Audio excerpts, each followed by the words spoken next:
그러면 동강님은 전체적인 경기에 있어서 어떤 지표를 참고하시나요? 소비자 심리 지표라는 자동차 판매 대수도 보고 가격 지표를 보고 디램 익스체인지 가면은 나는 약간 제일 어려운 게 화학 쪽 문과셨구나. 이과였는데 공부는 못했어.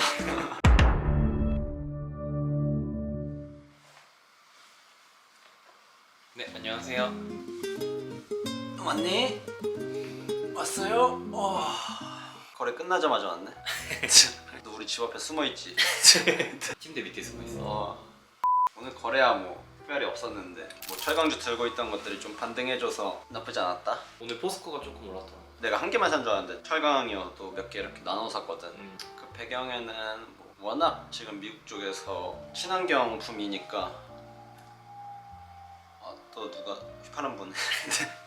글로벌에서 과도한 지금 친환경 투자로 인해서 원자재라던가 가격이 많이 뛰고 있는 상황이더라고. 국내 철강만 계속 쓰려고 하니까 단가가 너무 올라가서 미국에서도 이제 수입을 어느 정도 다시 관세 부과를 조금 줄이겠다라는 스탠스를 보여줘가지고 지금 철강주가 분위기가 다시 괜찮다. 포스코는 워낙 수출 물량이 많았으니까 관세 때문에 힘들었었는데 오랜만에 이런 호재가 나와서 분위기는 나쁘지 않은 상황인 것 같다. 잘하면은 상승장에 나오는 그런 민감주들의 슈퍼사이클이 나올 수도 있는 환경이다. 가만 보면 기아차 때도 그렇고 뭐 예상하셨던 예상하지 못했던 투자하면서 어떤 특정 종목을 모아 가시면은 좀 호재를 만나는 것 같아요. 예측을 하시는 거예요. 예측이 아니라 역시 인생은 운이 7이고 기가 3이라 누가 만든 말인지 나는 그만큼 명언이 있을까? 인생사 운이 7이고 기가 3이라. 물론 그런 정보들을 그냥 내가 계속 팔로우하다 보니까 얻어 걸리는 거긴 한데 에너지를 많이 필요로 하는 친환경을 밀면 밀수록 원자재 쪽에서는 당연히 단가가 올라갈 수밖에 없으니까 연쇄작용이 보이는 것 같다.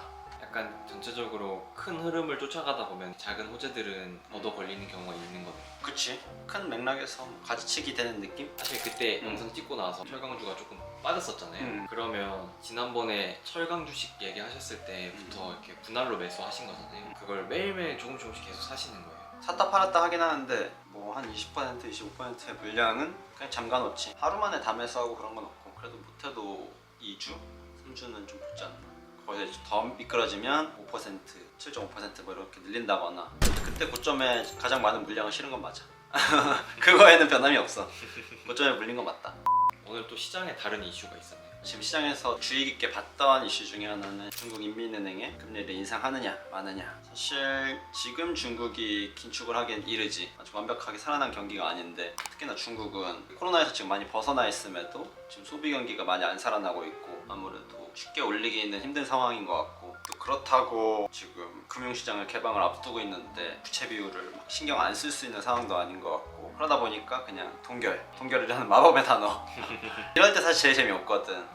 시장이 제일 재미없는 건 동결로 쭉 유지될 때. 코스피도 지난 뭐 10년 금리를 보면 동결 하다가 막 조금 내리고 동결 그러면 시장이 재미없어. 시장 전체 지금 딱 보면 재미없잖아. 네. 그래서 개인들도 많이 잠잠한 시장이고 나도 사실 크게 재미가 없어서 이번 달은 지금 분위기 봐서는 손실 마감하는 게 거의 확정적이다.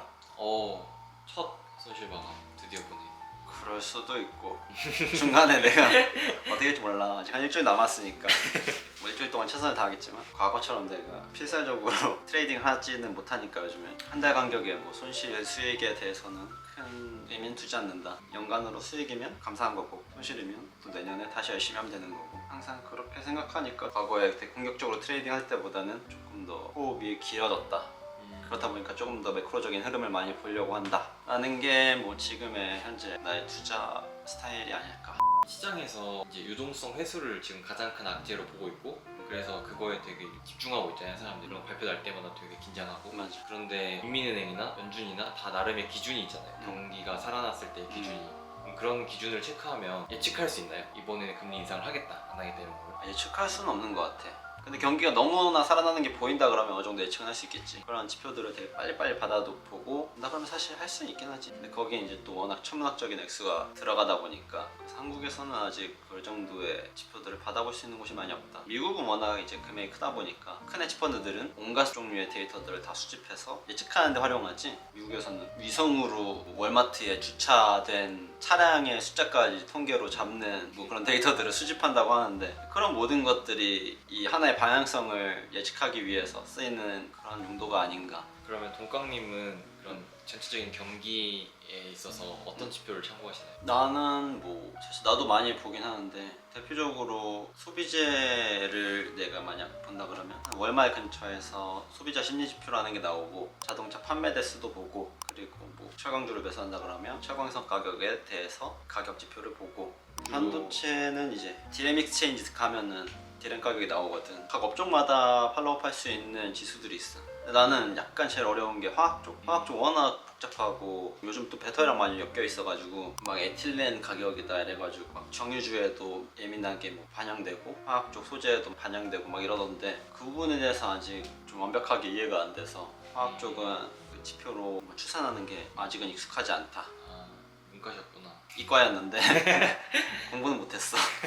그러면 배터리 얘기가 나와서 그런데 제가 아까 오는 길에 뉴스를 봤는데 현대자동차가 배터리를 내재화할 수도 있다라는 뉴스가 나왔더라고요. 당연한 흐름이지. 기존의 완성차 업체들이 워낙 돈을 벌 구멍이 안 보이니까 아무리 전기차 안에 모든 컨텐츠를 뭐 유료화하고 뭐 어쩌고 해도 결국 차를 팔아서 돈을 버는 게 가장 깔끔하고 사업이 원활하게 진행될 수 있는데 그 그림이 잘 안 보이니까 지금 배터리밖에 없는 거지. 그리고 아직 시간도 뭔가 많이 남아 보이고 지금 세대 배터리 뭐 4680 배터리 시대는 어차피 지금 자동차 회사들이 들어온다 그래서 따라갈 수 있는 수준이 아니고 그 다음에 전고체 배터리는 그쪽 시장을 염두하고 R&D 비용을 많이 집행하려고 하는 것 같다. 약간 전고체 배터리에 있어서는 지금 배터리 업체들하고 완성차 업체들하고 출발 선상이 비슷하다고 볼 수 있겠네요. 근데 나는 사실 그렇지 않다고 보거든. 그때 얘기했듯이 공정기에서 사실 우리나라도 되게 열악하거든. 대부분 미국, 일본에 엄청 많이 의존하고 있는 거지. 반도체랑 되게 비슷해. 그 안에 들어가는 미세한 테크닉이 필요한 부분들은 사실 일본 업체에 많이 의존하고 있고 아직도 국산화할 수 있는 건 국산화할 수 있겠지만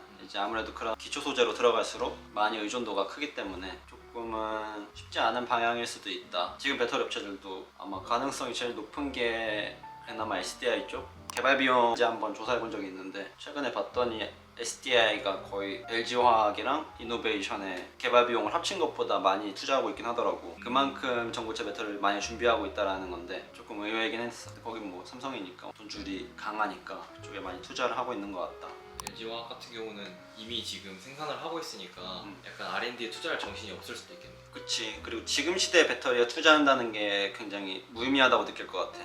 지금으로서 나올 수 있는 퍼포먼스는 어느 정도 다 나왔고 이걸 뛰어넘으려면 아예 새로운 형태의 배터리, 그러니까 전고체 배터리, 전고체 배터리에서는 아무래도 훨씬 더 그런 쪽에 대해서 이해도가 높은 회사들이 당연히 선점하는 게 당연한 것 아닌가. 아무리 테슬라가 지금 자동차를 만든 지 벌써 한 10년 됐는데 10년이 됐다 해도 아직도 그런 이슈가 나오잖아. 품질 이슈라던가 자동차에 대한 이해도라던가 하다못해 문고리 하나도 문제 삼고 있잖아 사람들이. 그렇죠. 근데 그런 디테일의 차이가 생각보다 양산 시장에서는 크기 때문에 단순히 이론적으로 된다 안 된다 보다는 만들 수 있는 환경에 대한 이해도라던가 그런 것들이 훨씬 더 양산 시장에서 중요한 포인트가 되지 않을까. 그래서 뭐 단순히 4, 5년 만에 완성차 업체들이 전고체 배터리로 내재화하겠다라는 거는 사실 완성차 업체들 중에서 그 정도의 자금력을 갖고 있는 건 많이 없고 뭐 그래봐야 토요타, 폭스바겐, GM 정도. 나머지 회사들은 사실 배터리를 내재화한다고 하기에는 비용이 너무 많이 든다. 현대차도 어렵다고 보세요. 현대차도 아마 내가 볼 땐 그 비용을 감당할 수 있진 않을 것 같은데. 점점 완성차, 그러니까 전기차 업체들이랑 배터리 업체들이 이렇게 짝지어서 가게 되지 않을까요? 폭스바겐이 이번에 CATL의 배터리를 독점까지는 아니더라도 주력으로 삼고 테슬라가 파나소닉이랑 공장 세우고 이런 것들처럼. 그게 사실 공급에 대한 이슈가 해소되면 그럴 가능성이 많을 것 같아. 지금까지는 공급이 수요를 못 따라가는 상황이다 보니까 아무래도 이 배터리 저 배터리 다 넣는 건데 공급에 대한 이슈가 어느 정도 해소된다 그러면 특정 업체랑 훨씬 더 좋은 딜로 계약을 맺어서 안정적으로 공급하려고 하지 않을까. 그러면 어떻게 보면 배터리 업체들은 그 딜을 하는 게 나중에 생존에 있어서 성장에 있어서 도움이 될 수도 있겠네요. 결국 완성차 업체들은 내재화를 하는 방향으로 계속 갈 거잖아요. 그게 지금 배터리 업체들의 가장 큰 난관이기는 한 것 같아. 배터리 업체들이 고점 대비 많이 내려오고 있는 상황인데 다시 주목을 받는 상황이 어떤 게 있을까 상상해보면 완성차 업체들이 배터리를 내재화를 시도했는데 그 안에서 이제 안정성이라든가 생각보다 과정이 쉽지 않다라는 걸 시장에 비췄을 때 배터리 업체들이 다시 재평가 받을 수 있는 그런 이슈가 충분히 되겠지. 그때는 훨씬 더 퍼포먼스가 크지 않을까. 진입장벽도 훨씬 높아질 것 같다. 그래서 지금 배터리 시장에 되게 많은 업체들이 쭉 나열되어 있지만 사실 반도체에서 시장을 잡고 있는 건 한 두 업체밖에 안 되잖아. TSMC, 삼성전자. 그렇죠. 요 정도로 분류되는데 배터리 업체도 사실 궁극적으로 시간이 지났을 때는 그렇게 될 가능성이 높은 분야인 것 같다라는 생각이 들더라고. 그만큼 투자 비용도 많이 들고 규모의 경제를 이뤘을 때 1순위, 2순위 업체들이 가져갈 수 있는 역량이 3, 4위, 5, 6위와는 너무나 월등하게 차이가 날 시장이기 때문에 배터리 업체도 반도체처럼 그렇게 상위 1, 2위 업체가 독식하는 그런 구조의 형태를 미래에는 띌 수도 있지 않을까라는 그런 단순한 생각. 오늘 또 좋은 말씀 해주셔서 감사합니다. 네, 제가 감사합니다. 빨리 끝내주셔서.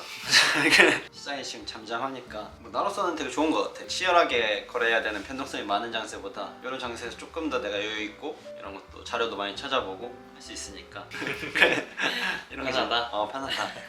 유튜버 다 되셨네. 네, 직업을 바꿔야겠어. 네, 그러면 저는 또 다음 영상에서 뵙도록 하겠습니다. 안녕.